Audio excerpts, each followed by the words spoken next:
What is happening, y'all? Oh, I hope you enjoyed yesterday's playback stream, by the way. If you haven't done it, you gotta go to playback.tv/pitcherlist. We watch every baseball game live. It's insane. But all right, let's do a podcast. Thanks so much for joining this live stream today. Hope you had a good day of fantasy baseball yesterday. And let's do it. Here we go. What is happening? Welcome to the Plus Pitch Podcast, more pitching podcast from pitcherlist.com. My name is Nick Pollack. Today is March 28th, and yes, we are going to talk about baseball. It was opening day yesterday, and it was so much fun, and I don't know how I still have a voice. I don't know. I really don't know how. You got to be there. Why? Because we can watch the live game with you. It is so cool. I can just bring on anyone from the industry, anyone from the chat onto the live stream and just chill like it's a living room as we watch baseball. Seriously, you just log in with your MLB.TV credentials and you showcase that you have the subscription, and there you go. You're all set. You watch the games with us. It's great. Check it out. It's free.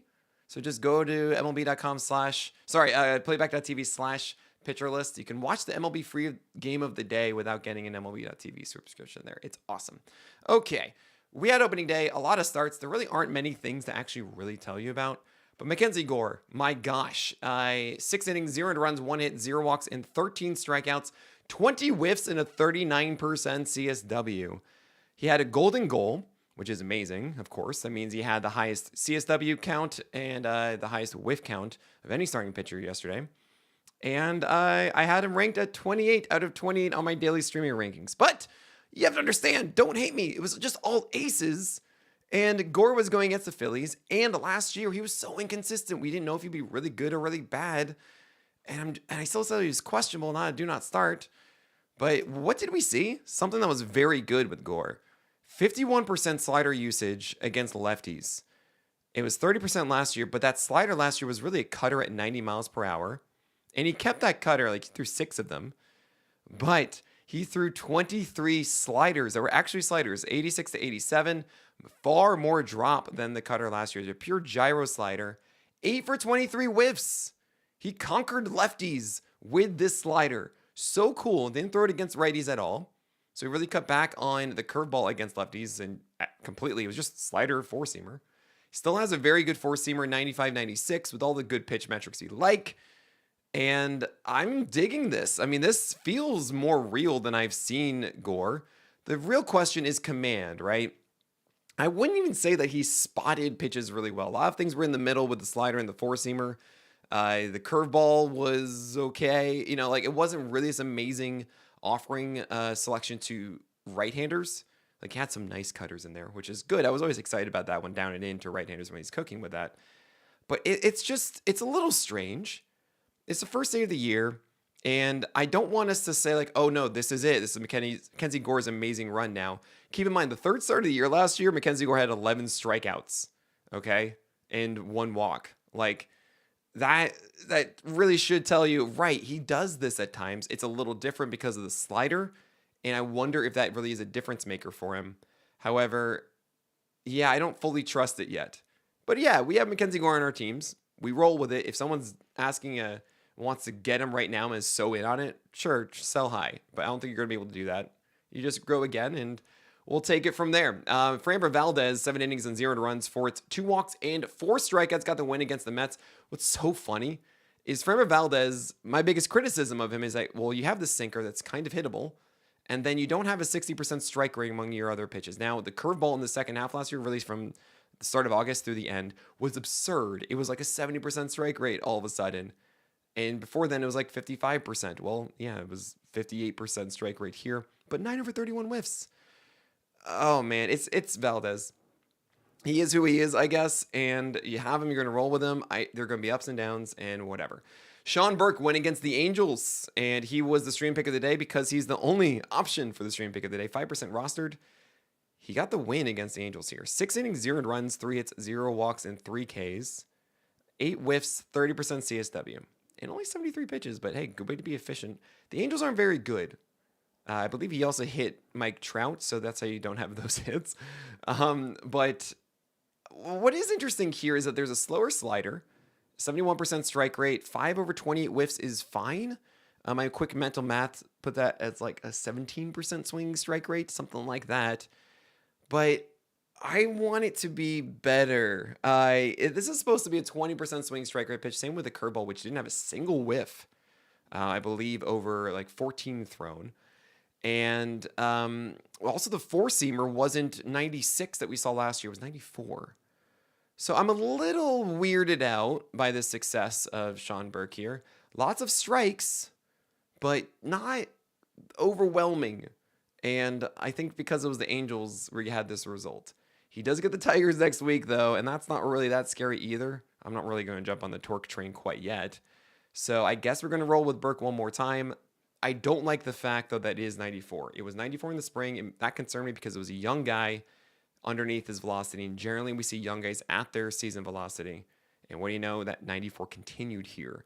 So 96 Sean Burke with his extension and vert is exciting. 94, not as exciting, especially if he's not commanding in the same way. Luis Severino against the Mariners. Oh, well, guess what? Seattle is a wonderful place to pitch still. The T, because it's not the cold beer of Coors. It is the hot tea of T-Mobile Park. And as the anti-Coors, we have 6 innings, 0 runs, 3 hits, 4 walks, 6 Ks. Why? Because his sweeper, that was his most thrown pitch, was a 52% strike rate. Man, how would he...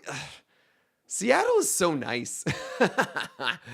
I'm a little skeptical of this. It is really cool, though. Severino is doing what my favorite pitchers do, which is they ramp up as the season goes on. Your hardest thrown inning should be your last inning. And it was here. 99 is what he hit in his final inning, the final pitch that he threw with his four-seamer. You love to see that. But yeah, 52% strike rate on the sweeper, and then... the lefties got some cutters that I used to like a bit, but I don't know if it's really that good. I'm a little weirded again about Severino. I think just the matchup really, but hey, if you did this, that's great. I don't want to go with Severino against the Cubs. We have Logan Gilbert on the other side, 7 innings and 1 earned run, 2 hits, 0 walks, and 8 Ks. Watching it looked great, but then again, it's against Oakland and in Seattle. He went 23 for 24 strikes in the four-seamer, but he only got 2 whiffs on it. You know, so he was 24 strikes and only getting 2 whiffs is really bad. It's just not that pitch that he spots really well and doesn't quite set up. Like the at-bats for Gilbert are so frustrating because it's just he's a hurler, right? He's a thrower, not really a pitcher. I'm happy that he has the control, but it's not this like surgical takedown of batters, and it forever bothers me. It's why I didn't really want to put him in my top 5 starting pitchers. But hey, he did exactly what he was supposed to do in Seattle. The real question is if Logan Gilbert is going to perform well on the road. And we didn't really see him have as good of a time on the road, but he does so well at home that, you know, we accept it. So, all right, let's see how he does the rest of the way. Zach Wheeler, of course, ace is going to ace. Everything's great there. 6 innings, 1 earned run, 2 hits, 2 walks, 8 strikeouts. Carlos Rodon had a very interesting start. 5.1 innings and 1 earned run, 4 hits, 2 walks, and 7 Ks. Changeup is there, which is great against right-handers. Is what you want to see from last year. He also had this new one-seamer sinker that had a lot of extra drop, and that's really fun. And I wonder if that's going to be a major asset for him against right-handers. It's not really the best ride into left-handers, so it could be an effective thing against them. Really, the slider is just killing it against lefties and everything's cool. And I did 9 over 28 whiffs. So I'm very excited here about Rodon. I think this is the best version of him. And it's a really good thing to keep going here. Eovaldi had 10 over 22 whiffs on his curve, and he had an amazing game against the Red Sox. 6 innings, 2 runs, 3 hits, 0 walks, and 9 strikeouts. 17 whiffs because of that curve. That's awesome. I really hope that curve actually sticks around because that's not really the Eovaldi thing. It's been like four-seamers, cutters, and splitters without the curveball being that kind of pitch, but I hope so. Zach Eflin did well. I mean, 6 innings, 2 runs, 2 hits, 1 walk, 2 Ks. Cool. 5 over 16 whiffs on sweepers. That's nice. And that was all but one of his whiffs. And 21% usage is pretty interesting for Zach Eflin as well. He's a Toby, though, because he's just 2 strikeouts. He's not really going to go do strikeouts. But yeah, I mean, maybe he's a Holly. I hope he's a Holly. That'd be cool. Paul Skeens ace is going to ace. I know he allowed 200 runs against the Marlins, but who cares? He's amazing. Hunter Green, 5 innings of 200 runs, 3 hits, 1 walk, and 8 strikeouts. He looks great. He really does. The velocity is absurd. It's a 99 plus now. That he was at 97 and change It's crazy. He's also at 17 to 18 inches of vert, not the 16 and a half. That was already the jump last year from 14 and a half. And the slider went 63% strikes. That's what we want. But the greatest upgrade was the Cincinnati camera angle. Oh my gosh. Thank you so much. It was such a bad camera angle for so long. This is dead center. Oh, I'm so excited to watch Robbie Ray's change up there on Sunday. And Nick Lodolo. Oh, man. It's going to be so good. Freddie Peralta against the Yankees looked really bad at first. He did not have his command working. And even the home run against Austin Wells was like middle up, and Wells hit that one out fine. But 5 innings, 200 runs, 4 hits, 1 walk, and 8 strikeouts. He settled in. He favored the curve over sliders. Only 2 sliders against right-handers, and just in general, too. It's kind of weird. But the four-seamer is cooking, and that's nice. The change did a really good job against left-handers. And that's cool. So we saw some Professor Chaos from Freddie Peralta, but then he settled down. That's nice. We got Garrett Crochet. He didn't have the most overwhelming first start, but 14 whiffs and 88 pitches. He's slightly down in his extension, just under 7 feet instead of just above 7 feet. Yeah, everything's cool about Garrett Crochet. Sonny Gray was at 91, and he was at like 90, 91 in spring as well. So he actually adjusted to feature more curves, sinkers, cutters, sweepers than he normally would. 5 innings, 200 runs, 4 hits, 2 walks, and 6 Ks. Good for him for coming through. I'm not the biggest Sonny Gray fan. I don't think this really changes much. And I think the Twins are a little banged up as far as their offense goes. But good job to Sonny Gray for adapting with that. Yeah, nothing really new here with Sonny Gray, but it is disappointing to see that the velocity is still down. I hope it doesn't stick around that way. We've got a lot of other guys to talk about. Sandy Alcantara made his return. Clay Holmes, is this okay? Pablo Lopez, is he good or is he not? We're going to talk about all these guys and more in today's and tomorrow's streamers after this break. Pablo Lopez won 5 innings, 200 runs, 8 hits, 0 walks, and 3 strikeouts. 3 strikeouts? What's going on? Well, I did like the changeup so much. This was peak changeup for Pablo Lopez. Oh my gosh. It made me so happy to see it. Amazing depth. He added more depth to this pitch. The locations, the lefties, was amazing. 5 over 18 whiffs. Sweepers were generally good. There were effective sinkers inside to right-handers. I think, honestly, it's just times where he just throws these fastballs or pitches over the plate, and guys just hit them. You know, they hit their mistakes. It happens, but like Pablo Lopez looks great. I'm in on this. It's annoying to see 8 hits because that's always the problem with Pablo Lopez is the hit rate. And so it goes, but I really think that Pablo Lopez is feeling good and looking great, and I'm so in on this. Blake Snell has given us the Blake Snell experience. Guess what? 4 walks and 5 hits in 5 innings, but 2 runs. Only 2 strikeouts is kind of weird. But then again, the curveball that was the savior pitch for Blake Snell last year, remember, he went on this great stretch, and it's always a different way. There was a changeup in previous years, and the slider showing up before, and the fastball getting fixed. This one was the curveball last year. All of a sudden was this ridiculous high strike rate. 50% strikes on 28 thrown. Oh my gosh, Blake Snell, this is what you always do, right? April and May are just like, what are we going to do with you? And we are banking on this guy being the absolute stud in July or June or whatever it is for the rest of the year. Is that, I mean, like, can we always rely on this? This is why I didn't rank Blake Snell high. I know I'm being stupid because it's one game. I know. But it's like, all right, give me a reason to not feel that way. Please. Clay Holmes, otherwise known as the Adobe. A lot of conversation about Clay Holmes entering this year. And the way I see it is I had him ranked outside of the reliable starters. Like, I think the reliable ones ended at Seth Lugo at 41 in my last edition of the list. And that means I was like, all right, who are the upside guys I really want to chase and believe in? I had Gavin Williams, I had Drew Rasmussen, Dustin May, Grant Holmes, Jackson Jobe, Richard Fitz, and Max Meyer. These are like all of the really fun ones instead of going for your Jose Barrios and your Taj Bradleys. And Mackenzie Gore, to be fair, I did not rank Mackenzie Gore favorably. Did not expect that slider, nor did I expect him, well, do I expect him to be consistent throughout the entire year still?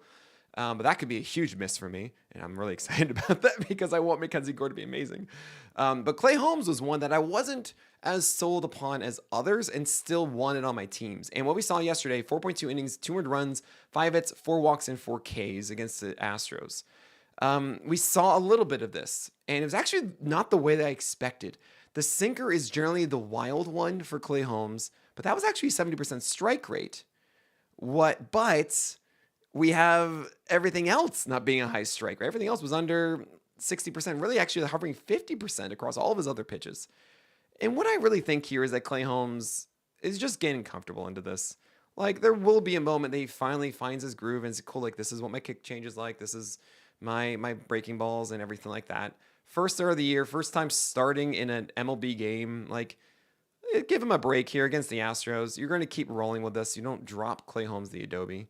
But yeah, the 4 walks are the thing to really note here. Like, we saw multiple 3-walk games in the spring. I think that's the thing for Clay Holmes. And I would not say that command is the best asset of Clay Holmes. Every Yankee fan will tell you that. You have Sandy Alcantara, 4.2 innings of 2 earned runs, 2 hits, 4 walks, 7 Ks. Oh, the fear is always the walks. No. Those walks happened in his final inning in the 5th. Most of them did. And he was kind of gassed. He was at 91 pitches. Sandy Alcantara, look, we were ready for this to be like 65 pitch games for Sandy Alcantara because the Marlins said, yeah, we're going to slow him down and then make him more appealing for trades. And then all of a sudden, Craig Mish twice was like, guys, I'm right about this. He is going long in games. And yeah, 91 pitches for Sandy. He almost got out of this one too before multiple long at bats that really knocked him out of this one. And he looked so good.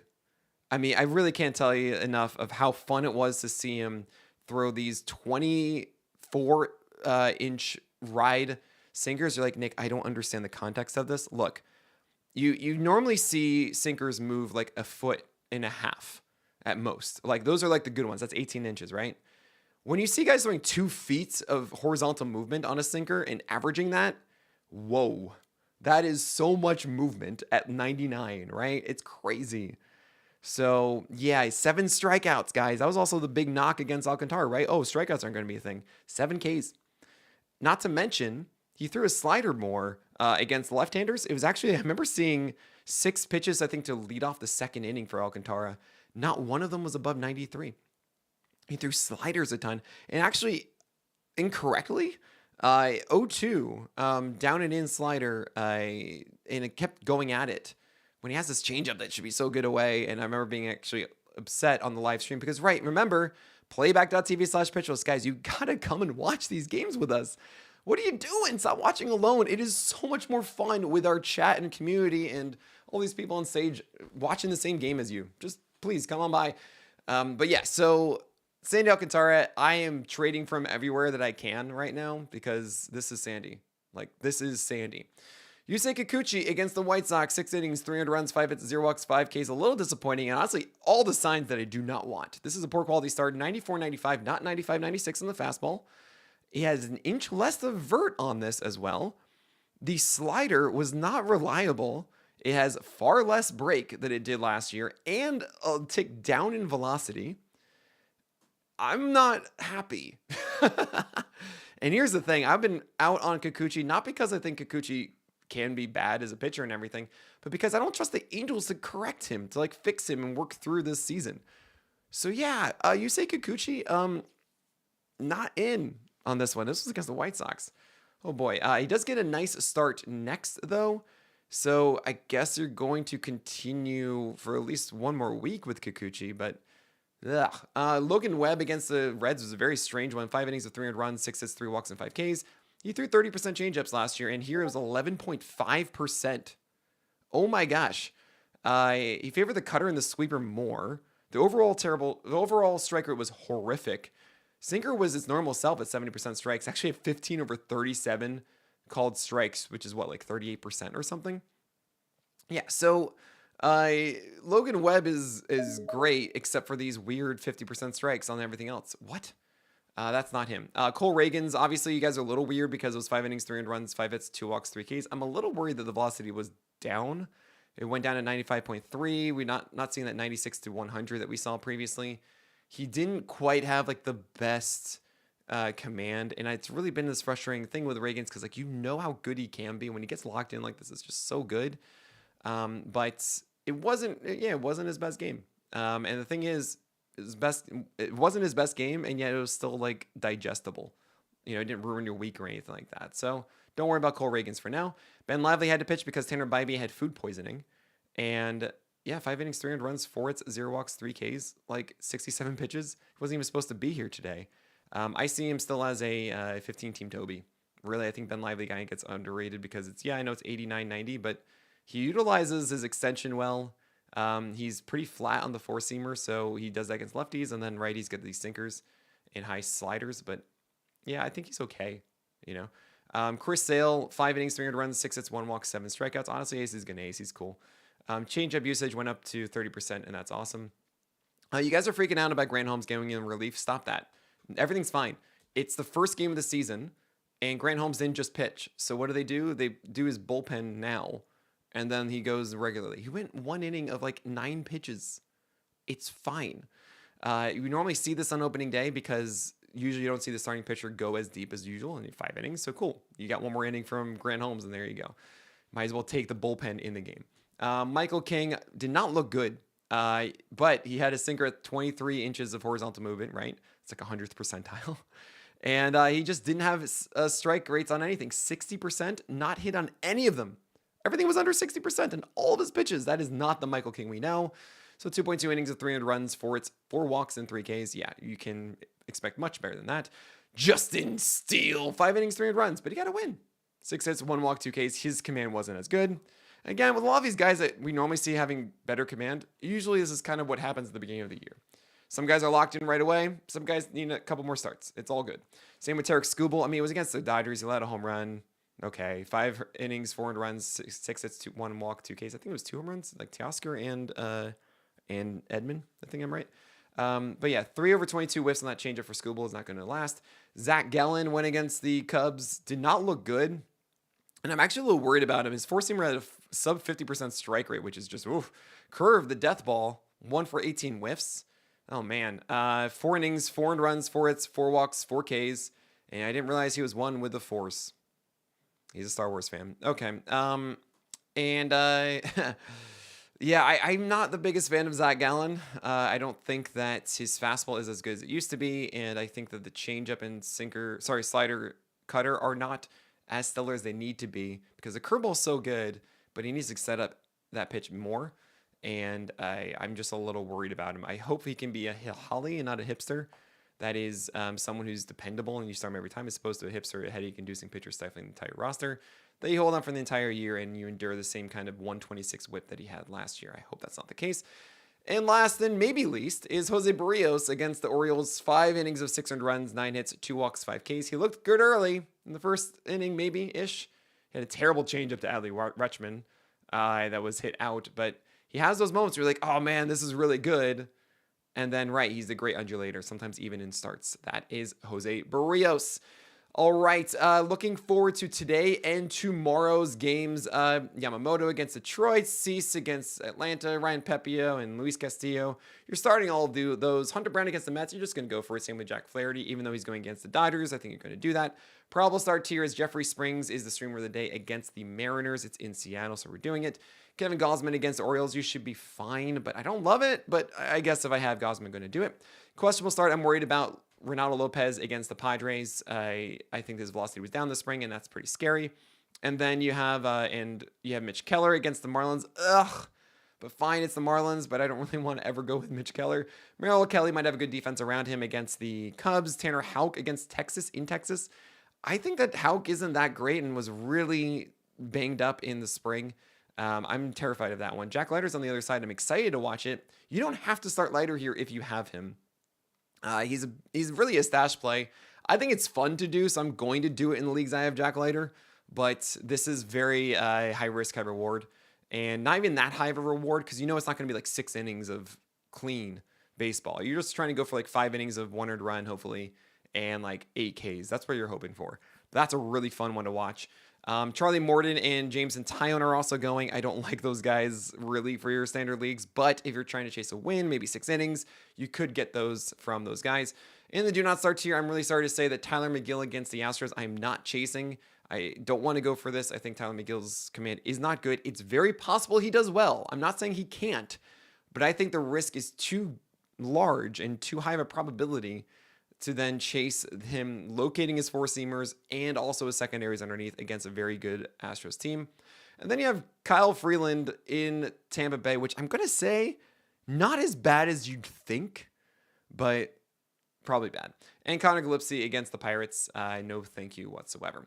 All right, for tomorrow's streamers and the day after tomorrow, you can check my article on the site at pitcherlist.com, of course. And I am now adding the day after tomorrow every single time for those with PL Pro. So go get PL Pro and you'll get access to my rankings one extra day in advance this year.